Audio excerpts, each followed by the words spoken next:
Happy Tuesday. I'm trying to figure out, let's see, what angle works best. So you can see me and I can see what I'm doing. Welcome, welcome, welcome. Let's see who pops on here today. Hey, Gwen. If you are watching, jump in and let me know that you're here. My Facebook is being wonky around letting me know who is on live. And I love to know who's come out to play. So today we're going to talk about millionaire mindset. Hey, hey. And one of my favorite topics, because one of the foundations of creating wealth, true wealth, and growing wealth is to really tweak your mindset. Hey, Charlene, how are you? I loved your post about the mountain. So amazing, so phenomenal, so true. I can see there's other people here. So if you don't want to say hi, that's fine. If you want to hide and be shy, but feel free to say hi. Feel free to ask questions. Feel free to jump in.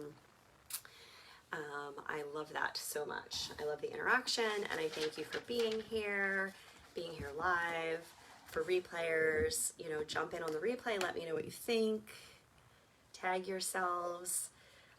Super fun. So yesterday we talked about embodied wealth, and we talked about creating a vision and really sinking into this idea of what is your wealthiest life. And I really love this kind of activity for wealth and for many things. It's also something I used when I was deciding to change the way that I saw relationships, and I was deciding to change the way that I wanted to be in a relationship and who I wanted to attract. I used the same activity of visioning kind of my perfect person. Hey, Dawn! Oh my goodness. So glad you're here.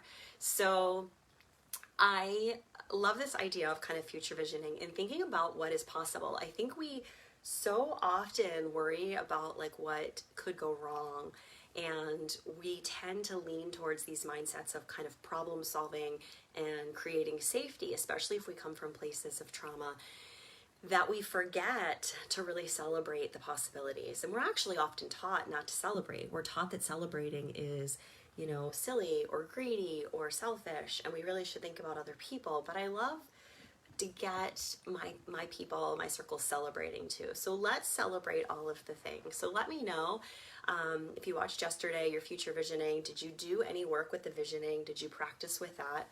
And is there anything you're celebrating around your wealth today, around your money? Anything that feels good or that came in and is feeling juicy? Let's get some celebrations out there. Anything that's going well in your business, in your life, around your money. And so for those of you who don't know me, I think everyone right now does, but my name is Laura Fowler. I am an embodiment wealth coach and a business mentor. And so I worked often with mamas and often with entrepreneurs on creating your wealthiest life.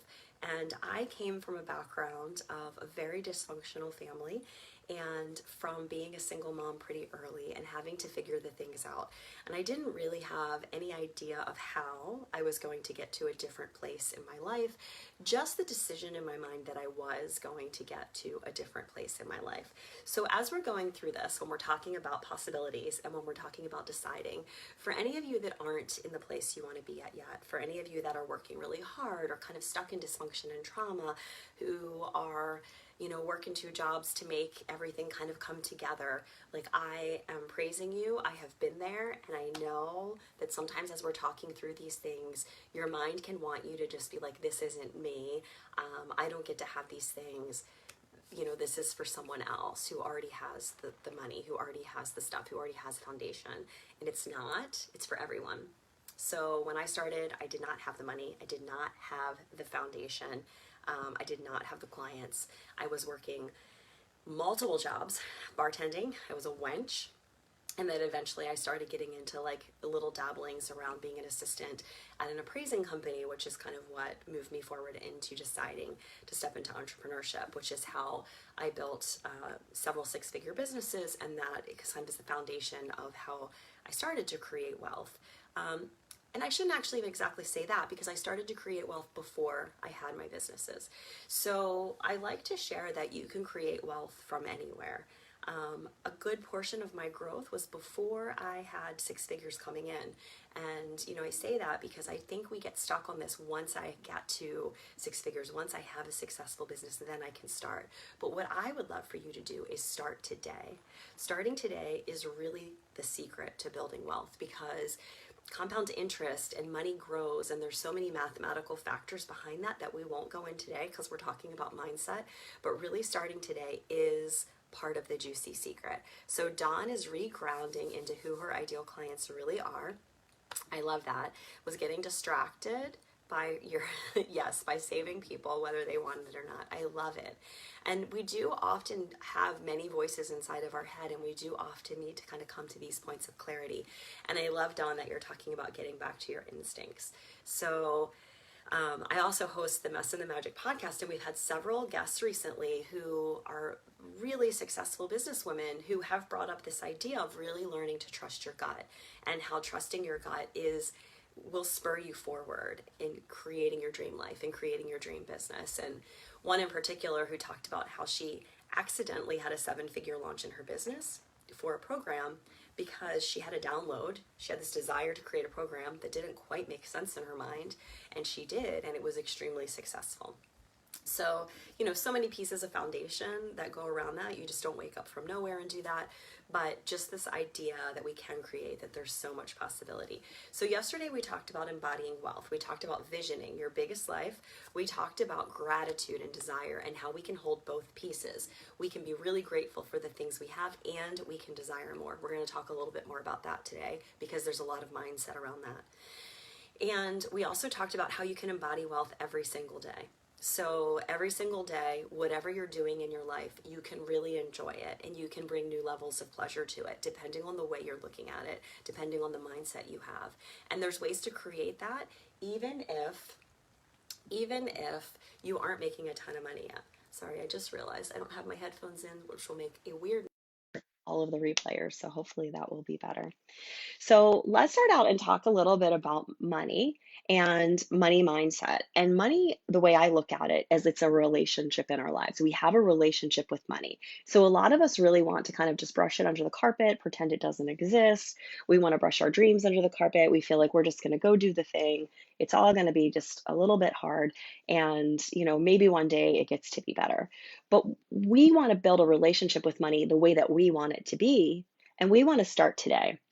And that starts with kind of really getting on purpose with this desire. So yesterday we talked about this vision, and that's a huge part of stepping into money mindset, is holding this vision.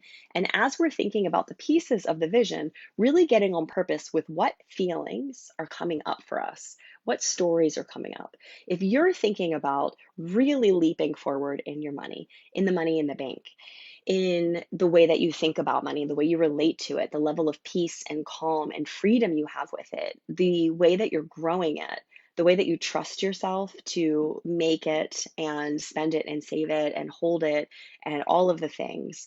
Those are all kind of pieces of these stories that we've created around money. And we all come into, this world with kind of a clean slate, and then stories are kind of placed into our minds by our family, by the people around us. And so we pick up all of these things that we think are truths about money. So oftentimes with clients, I'd love to hear what stories you guys have around money. If you think about a really crazy goal for yourself around money, let's say you believe that you could make, $4,000 a month or $2,000 a month, double that. What stories come up for you around that? So I hear from a lot of clients, I'm not good enough. I don't know enough. I don't have enough training. This kind of imposter syndrome that comes up around money, right? Something around enoughness.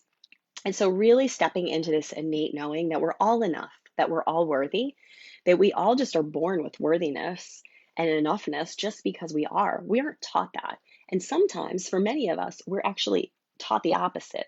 That's pulled from us. Any enoughness and worthiness that we do have is kind of dragged out of us as children because our parents haven't really done their healing. And so we're learning and really absorbing their lack of worthiness and their fears.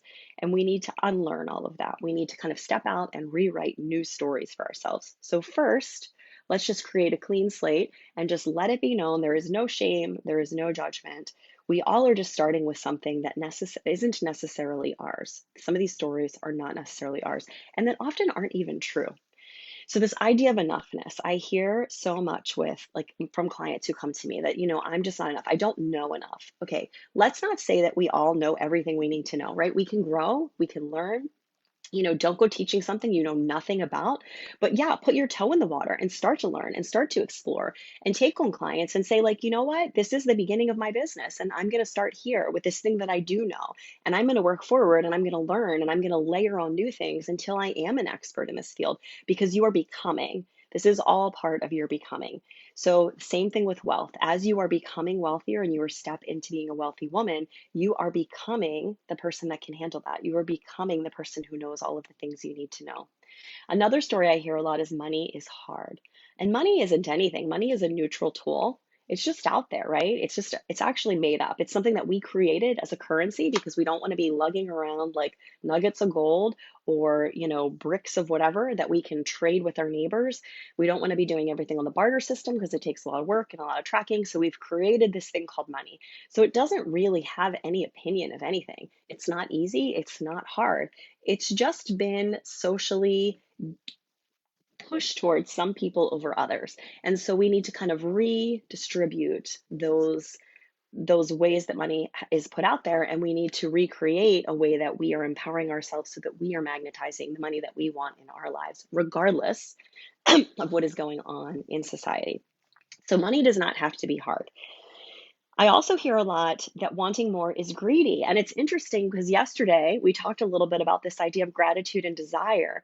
And so I had someone message me totally separate who hadn't even watched that live asking me about that kind of message of, I have enough, so should I want more? When I have enough, shouldn't I just be happy with enough? And you can be happy with enough if that feels good to you and you feel like you've reached this place where you are at total joy and total freedom and you feel safe and everything is good, then yes, just feel gratitude. But for me, when I reach next levels, I my gratitude deepens and my desire for more also deepens because once I've had enough for me, then my desire steps into how do I now share this with other people? How do I expand my business so that I'm bringing wealth to more women? How do I share these messages? Because I don't want people struggling in the way I struggled for the amount of time I struggled. I want people to have access to a quicker way to heal around money, a quicker way to step into wealth, a quicker way to create business and not feel bad that it's not the way that, Joe Schmo is doing it down the street. I want your wealth to be your way, your business to be your way, your life to be your way, because that's the way that we are happy, right? That's the way that we create joy. And so, really stepping into this idea that your desire can be so much more. It can be, yeah, I want to get those red bottom shoes, or yeah, oh my God, I want to spend a summer in Italy. Totally down with that. But it can also be, I want to be able to give tens of thousands of dollars to the local women's shelter. I want to be able to create, hey, Derek, I, Derek jumped in with, no, I want more than enough. So, yes. So it is interesting, Derek, because I was just having a conversation with actually two separate people yesterday, aside from this class, who were asking, like, how do I get into this energy of letting it be okay to want more than enough? And I agree with you. So more than enough can be for you. More than enough can be for others. It can be in the way you give back. It can be in the way that you share. Um, I was in Italy in August and took my daughter to Italy, and then she went to Croatia to celebrate her graduation. And one of her friends lives in Ireland, and she is currently having a hard time because of the pandemic and was supposed to come hang out with us, but couldn't do it. And so I bought her a plane ticket as a surprise and flew her over and paid for her expenses so that she could come spend time and enjoy. And it made her day, her week. I mean, she was so excited. And it made my daughter so happy, and it made me happy to see both of them happy and to see them united. And they haven't seen each other since before the pandemic because of COVID. And one point in my life that would have never been possible. And it wasn't a huge amount of money, like $1,000 or so. But at one point in my life, that would never have even been a possibility. So let's see what we have here. I struggle with how to launch my business because what could I really coach on? Ooh, yes, yes. So I want you to think, answer your own question. What could you really coach on? Because I'm thinking of some things right now that you could coach on. So thinking that you need to be a step ahead of your clients, what things feel like really juicy for you that you could definitely coach on? Dawn, oh, we're going to get to this because I see you saying my mother used to say, and so I'm going to jump into where stories come from in just a minute. Just be happy with what you have. She saw appreciation as not even trying to elevate financially. Yeah, and so I think that that is kind of, I don't know, in my mind, almost a little bit of a cop out of this idea of like, just appreciate what you have. And yes, appreciate what you have. I'm not saying don't, but I think taking out the next level of you don't get to have more, that's kind of all you get, um, is a little bit of a cop out because there's some fear around trying. There's some deeper stories and deeper healing that needs to happen around deserving. And I don't know if that's true, but I know in my family that's definitely true. Derek likes Joe Schmo down the street. Yeah. Charlene, yes, I've been told constantly you have to have more than most. So why can't you just be happy with that? You have more than most. Yes, and so let's all just blow this out of the water. We can have everything that we want. We can have more than most, and we can create whatever we want with that. Maybe we want things. Maybe we want experiences. Maybe we want to give back in huge ways. Maybe we want to do all of those things. Yes, let's just do all of that thing, all of those things and everything. So, yes, Derek, it is an amazing gift to give. And it was a great reminder for both me and my husband.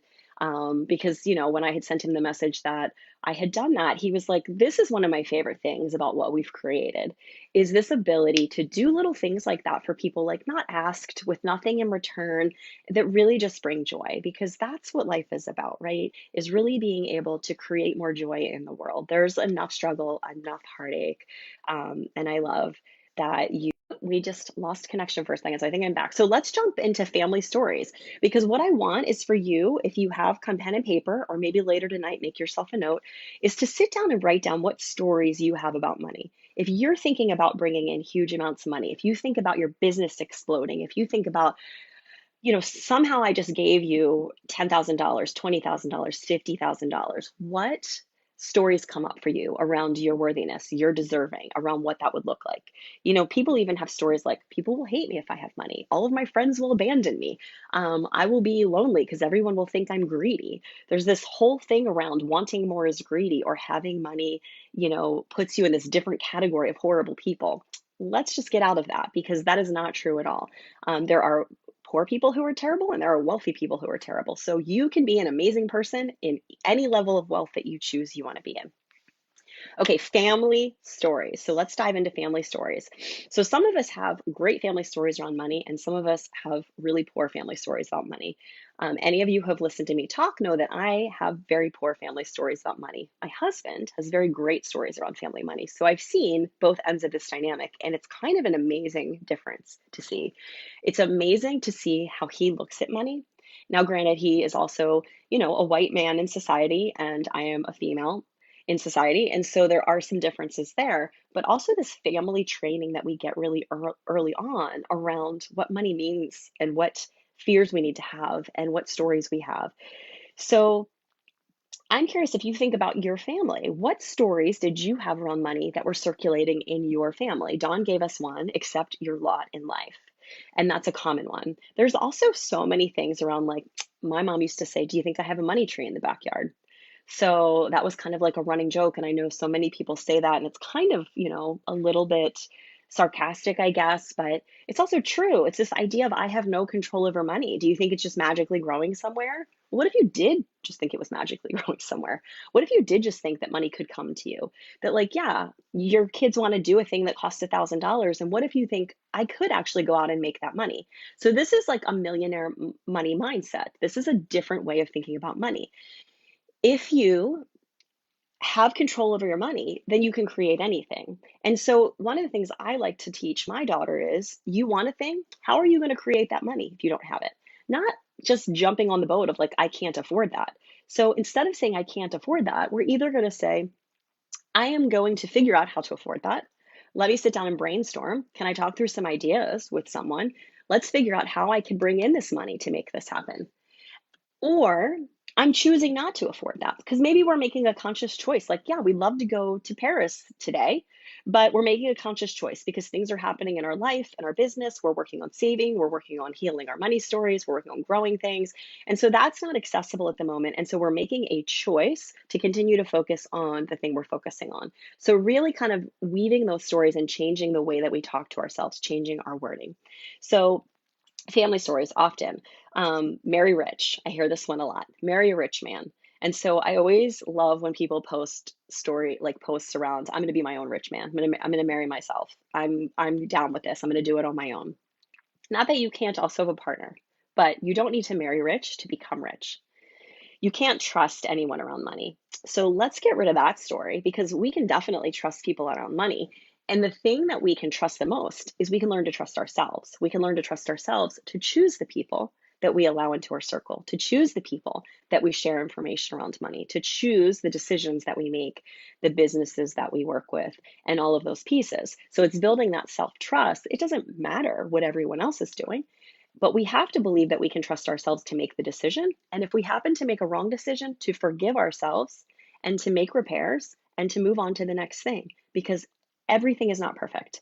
More money, more problems. Yes, that is so true. So, more money, more problems is one that I hear a ton. And there are different problems with money. So, can we change that to more money, different problems? When you are starting a business and you have zero clients, your problem is getting clients and getting money.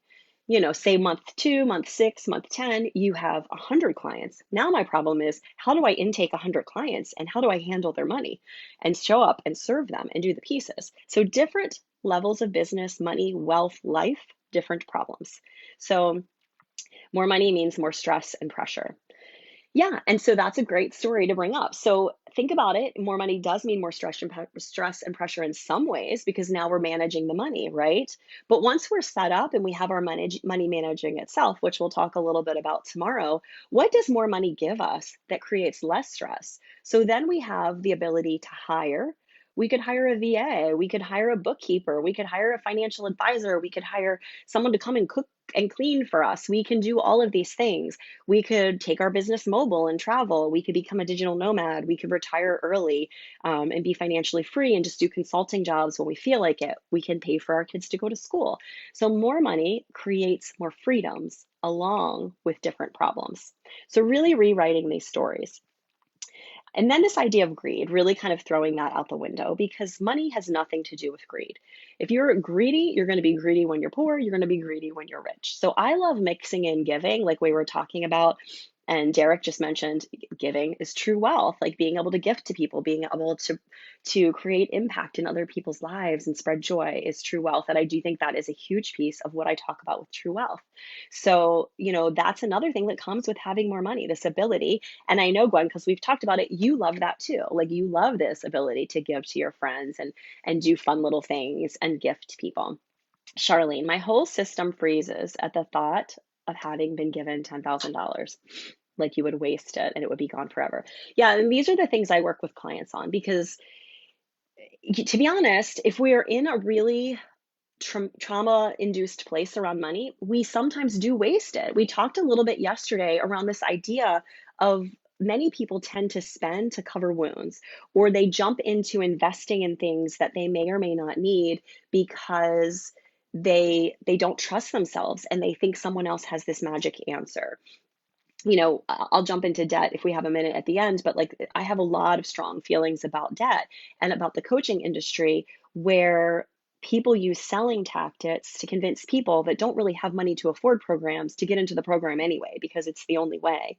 And that's how you're going to step up for yourself. And that's how you're showing that you're worthy. And that's how you're having your own back. And I just don't quite agree with that. I think there are tons of resources out there that are free, that are affordable, coaches that will work with you. There's sliding scale spots. I hold sliding scale spots for some of my clients, and they have usually like a wait list. I'm this program I'm launching is because of this, is because I wanted to have a lower ticket program. This program is under $1,000, and it just really felt good to me to create a program that was accessible to so many people. So the Millionaire Maven, which we'll talk about at the very end, is under $1,000. It's so affordable. It's a little bit more if you want to add on like extra VIP one-on-ones and things like that. But the core program where you do get access to me and all of the modules live is going to be a little bit under $1,000. So it's really affordable and super juicy. Lots of information around all of these things and so much more. Abby, one thing I heard growing up is money is the root of all evil. Yeah, I heard that too. Like, what is that? Right? I thought it meant that if I had money, I was selfish and evil, greed, feelings of having to give it away. And to prove that you can do good things with it. So I had a client that this was exactly the story that she came to me with. It's like, how do I feel okay keeping money? And we'll dive into the energies around money. And I just want to share, like, if you think about you as a human, Abby, because what I've seen of you, that would not be the case. If I gave you an excess of money today and I told you, this is all yours, my guess is that part of that would go to you and part of that would go to savings and all of these other pieces, but you would probably give some piece of that or create some good in the world with it. And so one of the things I like to really instill in people around the desire, around the having more, around these fears of greed and evil with money is that money is what you make of it. So, if I have $1 million and a horrible person has $1 million, we're going to do very different things. But you can definitely give to your heart's desire. And I believe in giving, and I believe in giving at the level that feels good for you today. So if you are struggling with money, I am not saying go out and support some huge cause. Maybe you help a neighbor. Maybe you kind of, babysit a friend's kid when she's really stressed. Maybe you do it with your time and your energy. Maybe you just show up for someone who needs support. So giving can look like many things. And then as you start bringing in more money and you have excess and you have the ability to do so without creating stress in your life, then you give in little ways that feel really good to you and support causes that feel good to you. So for me, it's to help people in my inner circle, to have kind of some pro bono spots and some sliding scale spots, to um, to give to the local like women's shelter. I really believe in supporting domestic violence. I give to a local charity that actually one of my clients runs, and he runs a charity, or sorry, a nonprofit where he works with kids in the city after school, and he supports them in learning tech skills so that they have technical job placement skills that can get them into higher end jobs. And so he works with a population of people that don't have a lot of money, and his nonprofit is totally funded by donations and grants. And so I give there, and I absolutely, just adore and love those causes. And because I grew up in abuse, and my daughter's father was abusive. Domestic violence just really speaks to my heart. So I work for Impact, which is a women's empowerment self defense program, and do some free courses with them. And really love to support the shelters and things where I can. So every December, I do a drive and bring down gifts and things like that. The actual scripture says the love of money is the root of evil. It's misquoted by so many parents, which means money has you and not you have money. So yeah, and I like that like change that does make you scared of money. And I also love this idea that we can love money anyway, because it's just like a thing, right? Like we can love money, money can love us. It's really just a construct and a tool to create. So maybe even more than that, like we can love the money, what money allows us to do. We can love the life that money allows us to create. And that way it is more foundational. So so family stories. So then there's just this idea of decision. We need to decide that we want to heal these stories, that we want to heal these lies, these mistruths. We want to make the decision that this is no longer a truth for us. And maybe it was never our truth. So I actually have gone through some of these stories in my head and asked myself, is that even my story? Do I believe that? Or is that a story that was given to me and ingrained in the way that I think about things? And so I have learned to live by it, whether I believe it or not. And at the core, I don't believe it. And so we can really sit with this in our body, and we'll do in the course, in the Millionaire Maven, and in my one-on-one also, we do healings when they fit in. And so we really can sit with our bodies and think about where this is feeling in our body. So I'm going to do a real quick, short mini healing here. And for anyone who is interested, will only be a minute or two. So if you're not interested, hang in there.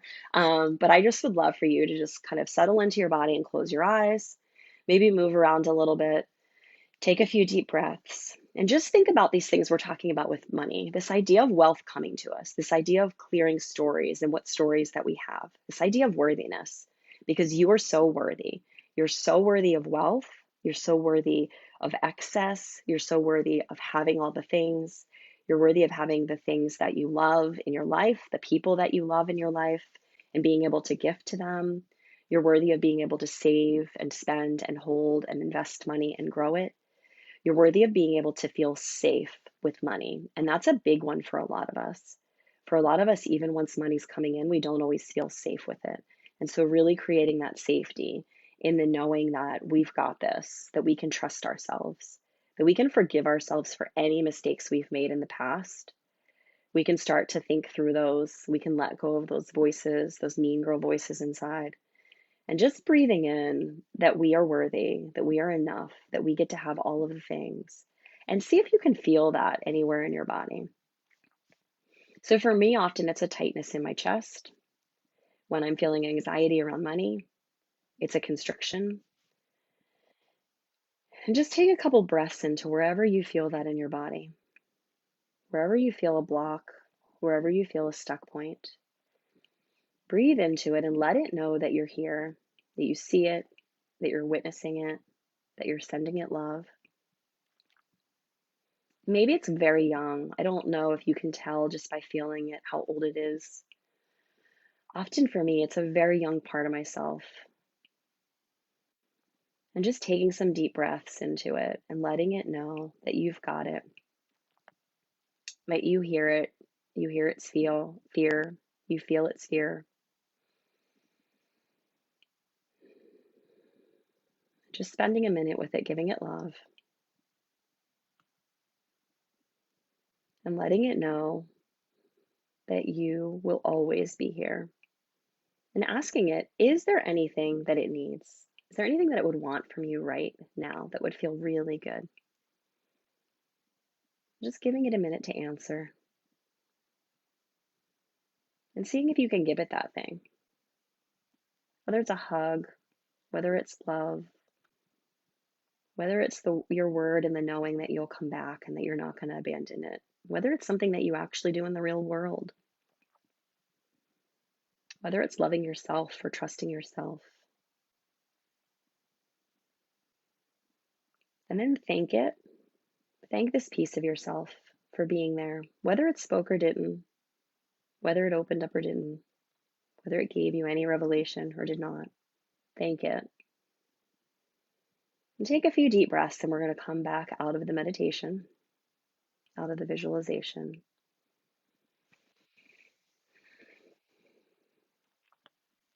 Okay. And I'm curious for anyone, did anyone have anything that popped up with that? Anything around like where the stuck is in your body, where it lives for you? Charlene said, and this is separate, I think, probably before that, my husband and I want to buy a ranch and turn it into a rehabilitation center for human trafficking survivors. That's so gorgeous. I love that so much. And what a need in the world.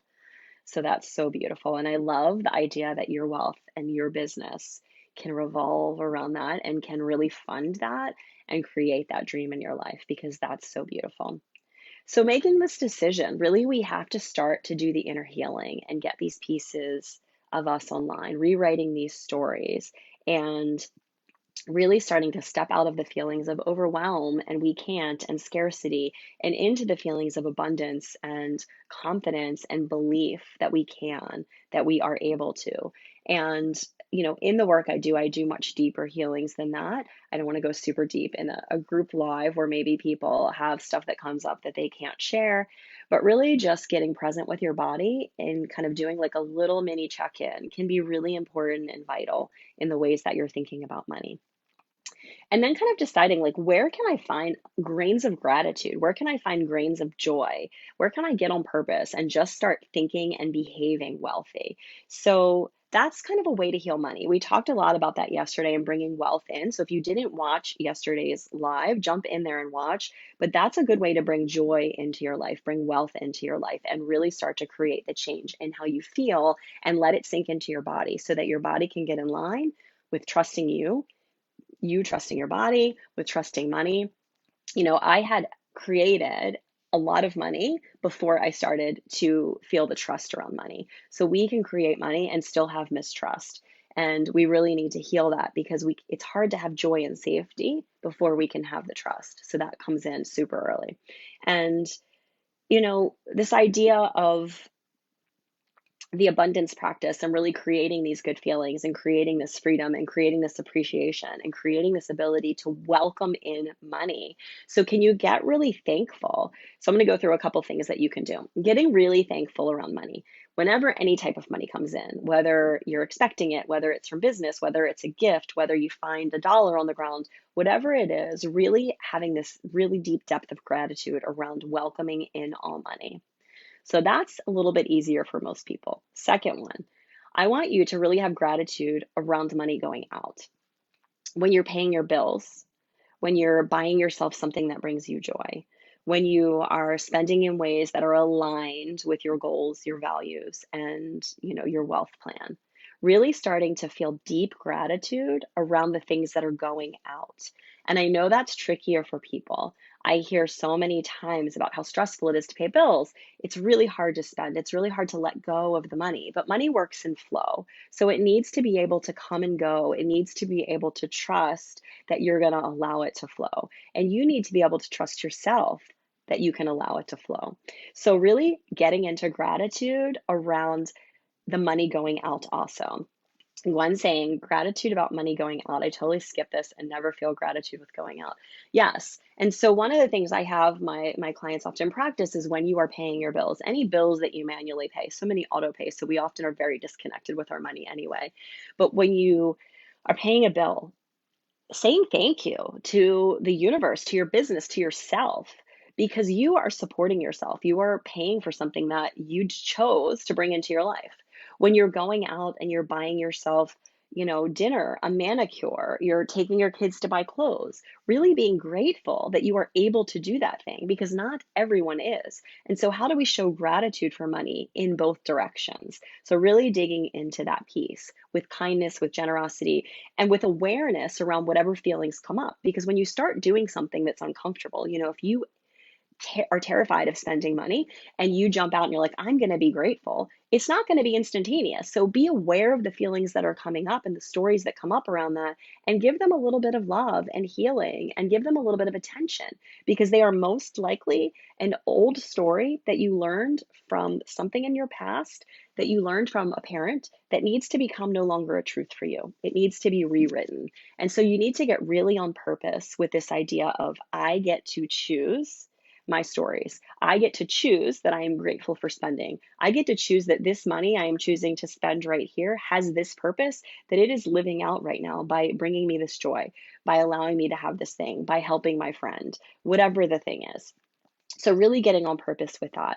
And then, three, getting on purpose with your mean girl voice. So I don't know if everyone has this. Let me know if you do. If you have a mean girl voice, give me an emoji, a thumbs up, a heart, whatever you want, because I know I have the meanest mean girl voice. And so I had a coach last year ask me, what do your inner voices say when you're talking to yourself? And I'm like, oh, that bitch is mean. Like, my inner voice can be so mean. And it's not always, it's not always mean. Like, I say nice things to myself too. And I like prop myself up. But girl, if I start going in a spiral and something triggers me, she is mean as all get out. So really getting on purpose with noticing that voice, because that voice runs in the back of our head so often and we don't even know she's there. And we are going through our day doing our best, living our best lives, trying to create, with her chattering in the back about how we're not enough and didn't you fuck that up again and what is going on and why did you do that and that's just so wrong, and do you see that so and so is making more money than you, and why aren't you making that much money? What's wrong with you? Like, how come things aren't going this great for you? What did you do? Did you get the short end of the stick? Blah blah blah. So all of the mean girl voices are different, but we have to recognize they're there and we have to work to shut them down. So again, noticing them is so important. And then realizing, like, that voice is not true. That voice is lies. It is lies. And often the things she says are not even our stories. There's someone else's stories barking at us. So how do we calm her down and change those voices? There's many ways. People do it differently. Some people like to do it. Some of my clients will just, I hear you. I gotcha. I don't think that's true. Let's talk her down. What I really believe is that I am doing the best I can. I am doing the best I can for all of us, for all pieces of me, for my family, for everything that exists here that is me. And, like, I really need for you to get on the boat. Some people like to, like, shut it all down, put on some music, dance, move their bodies, really start to get back into grounding and release that. I have clients who like to go outside and they'll take like a 10-minute walk break or a yoga break or something. So figure out for you what allows you to kind of calm that voice down, not to be mean back to her, but really just to, like, jump in there together, let her know that you're there, calm that voice down, because it's really important to be able to have nice stories. We're talking to ourselves all day long, whether we know it or not, and we need to say nice things to ourselves. So creating some mantras, maybe even a mantra kind of to say back to her around what you are doing, what you are creating, the worthiness that you do have, the evidence that you do have, and really like having that solidified. Put it up in post-it notes. Tell everyone. Brag about it in your friend circles. Get support, whatever you need to do. Shut down that mean girl voice. We need to heal that. We need to figure it out. We need to rewrite it so that we're saying nice things to ourselves. And then really like thinking about this idea in all of these pieces about how can I feel more in love with money, with what money provides me, with wealth, which wealth is more than money, right? Wealth is the money piece, but all of the other things that we want. How can I feel more confident around money? How can I feel safe around money? And see what comes up for you in those pieces. And let's see how we can start to integrate some of those things into your life. So, for me, one of the things that helped me feel more in love was the gratitude piece, the gratitude for money coming in or going out, and starting to work little bits of gifting in. One of the things that really helped me feel better, safer around money was creating a bigger savings account, a bigger pocket that I could fall back on, where I knew for myself that I had this quote unquote mattress money if something did go wrong. And to be honest, I've had that mattress money for years, I don't know, 20 years, and I don't use it, but I still have it because it's just like a reminder to me that I am safe with money. I had a client a couple years ago who just got so overjoyed and giddy when I said that to her because she was telling me about how she's like, I just have to have money in the house, like cash, mattress money. And I just feel better when I do it. And I was like, me too. I totally get you. So she just loved that that is a thing that other people do. So if that makes you feel good, have a stash. Have some cash put aside, have a savings account with the bank, whatever feels good for you, create that thing so that you have cushion. So your nervous system has some cushion. And if you aren't there yet, like as in, I can barely pay my bills, Laura, what the hell are you talking about? That's okay. Put that in your vision. Put that on your vision board that you are working towards getting to the point where you can pay your bills with ease and creating a stash of cash, because that would just feel so juicy for you to have that savings, to have that pocket, and to really feel good about that. Again, we'll talk about all of this and different ways to do it in the Millionaire Maven program. So really flipping these stories, really changing your wording, really changing the way you're talking to yourself, creating some new levels of honesty around how we think about money, how we think now and how we want to think.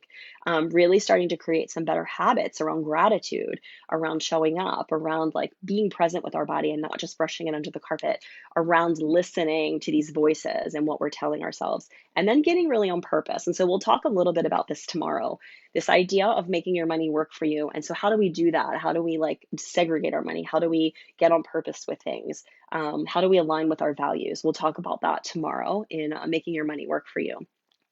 But here today with this mindset, forgive yourself for anything that has gone wrong. Debt, things aren't working out, whatever it is, you made a mistake, you did something different, you'd wished it done it different, or maybe like you just are the place you are. It doesn't matter. Forgive yourself, forgive the world, forgive all of the things, and try to create a clean slate of energy there. There's no need to compare. Everyone's wealth is different, everyone's journey is different. There are people that are broke at 40 and 50 and become multimillionaires. There are people that are broke at 60 and become multimillionaires. There are people that, make money in their teens, like, as YouTube stars. Everyone's journey is totally different. So we can't compare ourselves to everyone else. We really need to let go of the shame because shame is not going to help, right? So sometimes that's through sharing, sometimes sharing with a close friend, but shame grows in the shadows. So really just letting that get out. Sometimes it can just be through journaling. If you don't feel comfortable sharing it, journal it out. If you want to share it with someone and you don't know who, write it out and send me a DM or send me a photo of your journal. I will read through it and I will send you some love and witness you and allow you to know that we have all been there. I sometimes tell people who get really stuck up in mistakes around money, like I have probably made a worse mistake. I can mostly guarantee that I have made a worse mistake. So mistakes are okay. We can fail and we can recover and we can keep going. So that's kind of building the self-trust. So I'm curious, are there things that you guys need support around the shame piece, around the building self-trust piece? I'm going to throw that in there in case anyone wants to comment, and I'm going to keep talking for a minute. I'll jump back. And so I just kind of at the end of this wanted to talk a little bit about the energies of money. And we'll talk more about this tomorrow too, but kind of creating some gentle boundaries around the energies of money. And so I think about the energies of money as saving, spending, holding, growing or investing, giving, and creating legacy.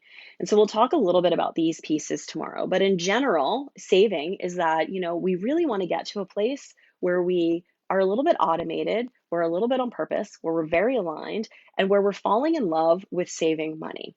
So tomorrow, we're going to talk about that. Spending, we talked a little bit about yesterday, and I'll just touch on here. We talk about this a ton in the Millionaire Maven program, but really thinking about spending on in ways that bring you joy and that are aligned with your values. Hey, Julie, and really thinking about why are you spending? I mentioned this yesterday and someone loved it, but like we don't want to be spending because we have something else going on, because we're stressed, because we're lonely, because we're bored, and we're just kind of filling a hole. I call it like a hole in your soul. We're filling this hole in our soul by buying things, because oftentimes when people do that, there's not joy in that. There's a lot of regret, there's a lot of stress, there's a lot of negativity, there's a lot of self-criticism. And so we really want to kind of align with this kind of, I don't know, almost Marie Kondo idea of creating joy in our lives and bringing things into our lives that bring us joy. And so I talk a lot about, and this is a Ramit Sethi quote that I'm probably going to butcher, but really spending in abundance. And so I like for clients to think about what are the things that bring them the most joy and how do we spend in abundance and in alignment with our values. So we really talk about getting on purpose and what does that look like for you. It's different for everyone. Everyone has different values, everyone has different desires, everyone has different money goals. And so kind of I get down in depth with you on those pieces in the program. Holding money. Oh my gosh, this is such a huge one for so many people. Like, I have so many clients and so many people who come to me with this idea of like money comes to me and I have to do something with it. Like, even if it's like spend it or save it, it has to have a home. I can't just hold it.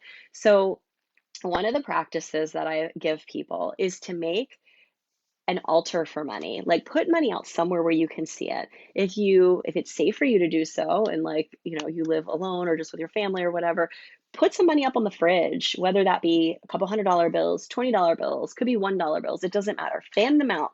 Put some on your dresser and throw like a cute candle next to it and create this idea that you have money in your life everywhere. So I did this for a while for myself. A couple of years ago, my mom got really sick and I was going into a lot of anxiety about money. She was in the hospital and I was helping with a lot of things. And so my business growth had decreased, my income decreased by choice because I was choosing to spend this time with my mom as she, spent her last year of life and as she passed away. And it still created this money stress, even though it was a choice. And so one of the things I did was I put money up all around my house. And I noticed that when I would find it, I had like some in my money bag or some in my day bag, and I went to the hospital with my mom and opened it, and there was like four $20 bills. I noticed in my mind that I was like, oh, there's like surprise money here. That's pretty fun. That's cool. And this idea that money is everywhere. So you can also do it with a money altar where you just have it there so you see it and you can just visualize and really feel into the thought of money being in your life because it is in your life. We just often don't see it. We're so disconnected. We pay everything online. We have Apple Pay at the store. We use credit cards. Money never actually goes through our fingers. So how do we get kind of intimate with the money? So in whatever way feels good to you. I also had a client who wrote a check for herself and she put that on the fridge because she didn't want to have money out. So she wrote like a pretend check for herself for a large amount of money. And she put that on the fridge. That was kind of like her goal income. And she really loved that. So energies. So we'll talk a little bit more about holding tomorrow. We'll talk about growing and investing money tomorrow. Of course, making your money make money for you. We will touch on growing and investing. And I have a lot of people who ask about this. And so we'll talk about some of the concepts around that.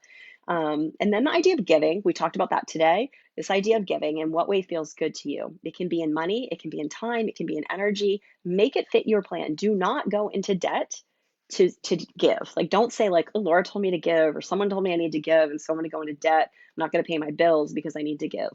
I don't agree with that. I say you give to the capacity that you can give, that it does not create any harm in your life. And so maybe right now that's money. Maybe right now that's time. Maybe that's helping someone out with something. Maybe that's just being an ear for someone who's needs someone to talk to. And then finally is legacy, and we'll talk a little bit about this tomorrow too. But this really creating generational healing and legacy. And that's been one of the greatest gifts of learning about wealth and creating wealth for me is this idea of legacy and creating a different future for my daughter. So I grew up in poverty. in lower middle class poverty. So I guess not like true poverty, but this poverty mindset for sure. And definitely not having extra, not having help with like, no one paid for college, not having anyone to like kind of do all these extra things for me. We didn't have big vacations. We heard all the time we can't afford it. We grew up in a lot of those places of, at times, my mom fearing that she couldn't pay the mortgage and that we might be evicted and what were we going to do? So on that edge there. My mom grew up probably somewhat similar, maybe in a little bit more poverty, but definitely with those same mindset stories. And she also grew up with a lot of physical abuse. So, we grew up with some abuse, she grew up with abuse, and this continues generationally. And so, even with the healing that I've done and I passed on to my daughter, we're still working through some things that she saw and she learned. And so, my hope is that as she heals, when she moves on and when she has her children, that maybe they'll get this clean slate of like, I have healed, she has healed, and they're sheltered from this past generational pattern. So, really creating this next level legacy. And pieces of that for me were, she didn't have to, she graduated college with no debt. So that was a gift that I was so excited to give her. When she started driving, we were able to buy her a car. Like I didn't have these things. And we did it within a budget and we had her do research and all of these pieces to teach her about money, but we were able to provide that for her. Now she's looking for a job and she has a little bit of cushion. Like, she has a time limit and she has some cushion to be able to go out there and find something that feels really good, as opposed to, for me, I walked multiple jobs through colleges, multiple jobs through most of the beginning of my life. I started working at, probably 12 or so, maybe before that, who knows. And it was always just this fear about not having enough. So creating a new legacy around money. Um, I think is so important. And so we'll talk about that tomorrow too. So tomorrow is making your money work for you. And we'll dive into a lot of these pieces. But for tonight, for anyone who is open, and I know I've given you some like tasks through this around writing down your money stories and kind of feeling into like, do you know where they came from? Do they feel true to you? Is there a rewrite or a flipping of that story that could feel better? If you have trouble with it, tag me and let me know, and I will help you flip the story. Like I think Amy Lorbotti says, flip those bitches. Let's flip those stories and create something new. And then thinking about how you can honor money in your life. So it could be through putting it out around you. Charlene said, love it. The idea that money grows for me without me having to work for it seems expensive right now. And that's okay, but you still get to have that idea. You still get to absorb it and you still get to put it on your vision board that like you will be at a place where that is the case for you, where that is your truth. So really diving into those pieces. And then from yesterday, continuing on, how do we create luxury every day? Let's just start feeling luxurious in our lives every single day, no matter where it is. Whether it's like a quiet moment of calm, whether it's like a coffee, a Starbucks, whatever the piece is that feels really good to you, and have fun with that because fun is so important, right? We make money heavy, we make wealth creation heavy, and we really need to have fun and enjoyment in our lives too. And so have fun with all of these things as you're doing them. Like feel the feelings if you need to. If you need to cry, cry. For me, crying, throw in some Taylor Swift, shake it off. Like let that crying have a space and then move on to the next thing. Really feel so good. You had so much fun this morning, Julie. Yes, yes, yes. I love that. I love that. I love fun. And kind of the final thing that I will put out for you, if you have room for another activity, it doesn't have to be today, but I've had a lot of people really love this, is writing a letter to money. So I call it a love letter, but it's not always love.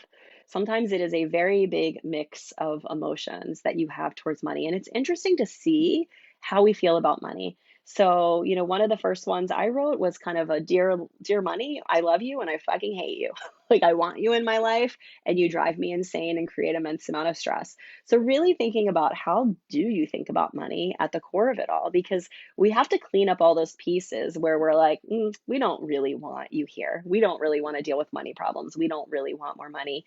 And I think that especially when we come from dysfunction and trauma, we get really comfortable with being resilient. We know this space of chaos. We understand struggle and we can feel really, really at home with it. I actually spent a good chunk of time in my history and in my healing work kind of getting on board with the fact that I was in love with struggle and getting on board with the fact that I needed to break up with struggle. So we can really fall in love with struggle and stress because it feels comfortable. It feels normal. It feels like we're getting somewhere. It feels like, we are resilient and we are boss because we're able to handle it. And we get a lot of kudos for it, to be honest, in this world. We get kudos for getting through the rough times and getting through the moments way more than we get kudos for, the successes and, when things are easy. Oftentimes we sometimes get jealousy and envy and a little bit of negativity around that. So really kind of flipping these stories that we can create community where we are celebrated in our wins. We can create spaces to celebrate ourselves in our wins, and we can let go of the struggle. We can let go of the stress. And I know that sounds so trite, and I'm saying this as someone who has been there. So I know when I was there, if someone had said that to me, I'd be like, I can't just let go of that. That's just ridiculous. But I do believe, based on my experience, that you can. You can untangle it and you can start to let go of it and just not let it be part of your lives. So come jump in tomorrow. We're going to talk about letting your money make money for you. And we will talk a little bit about more about the magic and I'm sorry, the Magic and the Mess is my podcast about the Millionaire Maven, which will be launching shortly. And we'll do some other fun, juicy stuff. So I look forward to seeing you. I will send out a reminder and bring anyone. If you know anyone who would love this, invite them in. Thank you guys all for coming. Um, Gwen, Charlene, Abby, Julie, Dawn. Oh my gosh, am I missing anyone? Derek. You guys are all so dreamy. Thank you for taking time out of your day to come interact. That really just lights me up and makes me so happy. And I will talk to you tomorrow.